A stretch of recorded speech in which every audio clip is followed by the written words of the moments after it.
সুপ্রিয় দর্শক, আশা করি আপনারা সবাই ভালো আছেন। সবাইকে নতুন ভিডিওতে স্বাগতম জানাই। আমার সামনে এখন দেখতে পাচ্ছেন আইনাল ভাই, বান্দুরা খানিপুর বাজারের ব্যাপারী।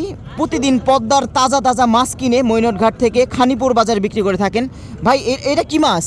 এটা ভাইলে বাগারে মাছ কয় বাগার মাছ। বাগার মাছ তো আপনি সব সময় কিনেন মৈনটঘাট থেকে? এই আমার পাইলার আমার ওস থাকে না ভাই। আচ্ছা আচ্ছা, এটা কত কেজি বাগার হবে? এটা 5.5 কেজি ভাই। 5.5 কেজি। এটা কি খানিপুর বাজারে বিক্রি হবে? খানিপুর বাজারে বিক্রি আচ্ছা, হয়। আচ্ছা, আচ্ছা। যদি কোনো পুরি টুরি নাই মে কয় তাইলে বিক্রি করে হাল। আচ্ছা আচ্ছা, ভালো দাম পাইলে এখানেও বিক্রি করে দিবেন।